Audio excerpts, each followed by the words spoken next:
Welcome to Engaging Life. It's another day, another sad day. Yeah, it's one of those sad days we have. In the space of Zion, we are experiencing one of those sad days. Yeah, yeah, I can say it's a sad day because Ikaela CPIC, Believers in Christ, has lost one of the founders, legend, Pastor Zodwa Ntombela, Wazwanga Ola 7. Yeah, no, it's one of the greatest leaders we ever have in the church. And then the saddest part, which again, he was in my branch. The saddest part. But I am losing the pin of strength. Losing the loved one is the most painful feeling you can ever bear. But anyway, izwi liyasikhumbuza ukuthi babusisiwe abafile enkosini futhi bayakududuzwa. I think one will tell a better story, Pastor Masilela.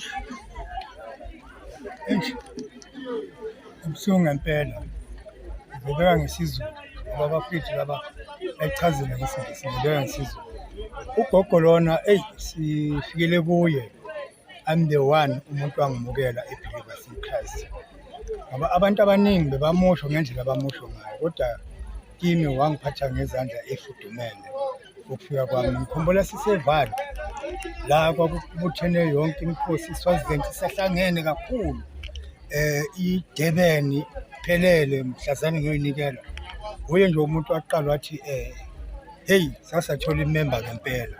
Wathi hey siyakwazi from ukhula uhlale ezola sikhonza sonke Believers sikhonza bayathanda ukudlala kathi isonto kulamahloko wenu lawo.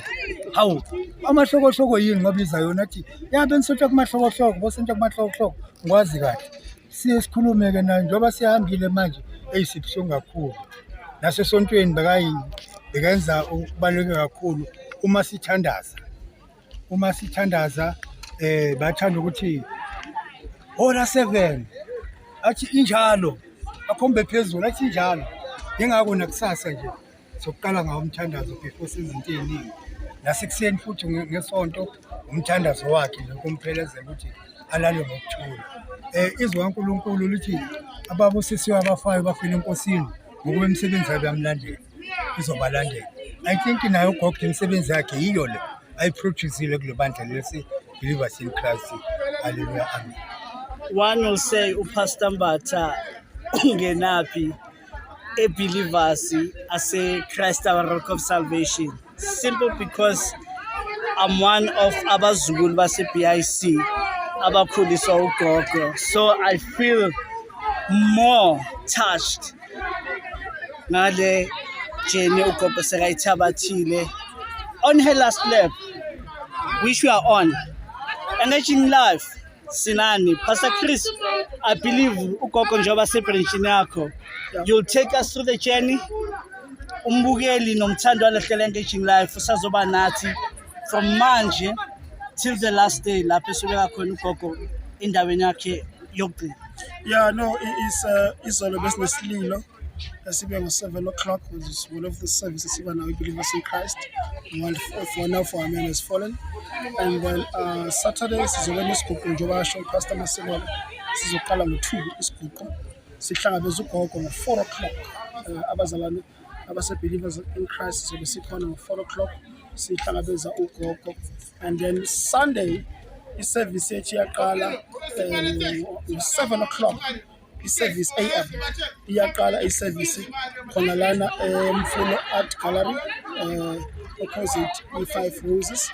Sizobe white, half white. Sizomnika a decent send off. And one of the things that Umkhulu will always say, that everything must be done in order, and that's what we are always trying to emphasize when we arrange such a magnificent event, that yonke into siyenze in order. So there will be a process. Everything izohamba according to the plan. Everything izohamba according to the plan. Like lathi ihubo laseZayoni bayophumula khona bonke laba abalahlekile. ngithanda isihlabelelo Pastor Masilela mase bazothi ilanga lakhona lidla ukuhlwa. Listen, sisala ku-engaging life on the last lap kagogo lapho nathi sizothi asakhile impela lana singabahambayo emhlabeni. So besiloku sinani, it's the first day sekulejeni kagogo. Ningakhohlwa lokanihlale nathi siku this sad moment tribute kagogo. You are still here with us, engaging life where life matters. As Pastor Chris normally say, Yeah, the spirit of the Lord always flow upon the face of the deep.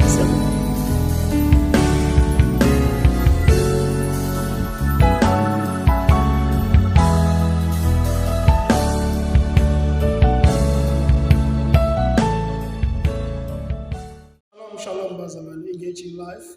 We are here lana ke i-auditorium esikuyo la ubuholi buyobe bushintshela khona ama-cassock. As we all know, ugogo wethu gogo was one of cassock bearer within the church. So ubuholi buzokula bushintsha bagcoka white cassock for last send off kagogo. Angazi Pastor Masilela ugogo ku leadership yakhe umbona sebenza kanjani lapha ku leadership asase cassock bearer. Ugogo bekasebenza kahle ngoba ikhathini eziningi uyo umuntu oqala ofikayo uma uzogqoka ama-cassock bearers. Yes. Uyo umuntu oqala ofikayo. Isonto lakhe bekalithanda kakhulu ugogo ngoba esikhathini esiningi bongamtholi kulabo gogo laba bathuthubele bahlala fethi isonto lenze libe vakere nabaculayo babe vakere nathi sizungeza bisiba vakere uma khona sethi yebo besizwa ngakucha ingoma yahlangana ngoba makukhona umuntu okhulumayo eceleni ngaphi ingoma yahlangana. No, it is what it is when it comes to yena nge-character yakhe ke abazalwane bayamazi ukuthi kena une charisma yabona energy yakhe it makes ukuthi ufeel ukuthi usesontweni. Kuma-cassock barriers nakhona because it's more formal but yena bekeza sho ukuthi uyenza babe relaxed when bayenza bagcoka ama-cassock. Tell us Pastor, preparing for leadership because of what happened, prepare kanjani ukuthi i-leader ibe ready, ama-leaders abe ready for ukufaka ama-cassock for i-service? Kusho ukuthi uma prepare ama-cassock sinale hlobo lokuthi umuntu nomuntu uza ne-cassock yakhe sibeke ngendlela right.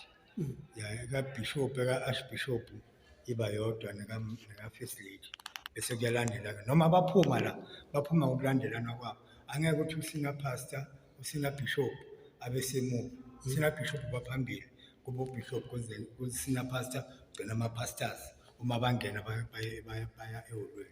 Njengesonto nje kuseni sizwenza lolo hlelo lokuthi senze sure ukuthi inkonzo kagogo ihamba smooth ngoba nabe kuyenza kwezinye inkonzo. Yeah, siyabonga kakhulu. We just have to sinibonise the preparation for leadership when they wear ama-cassock.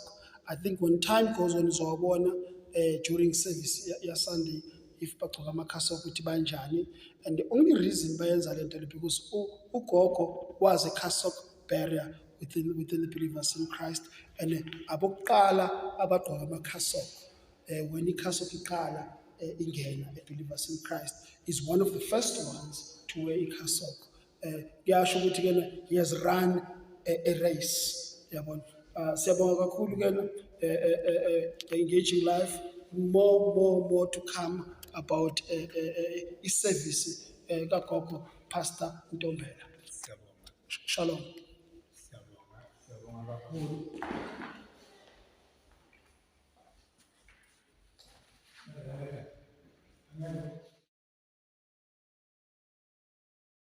Come on!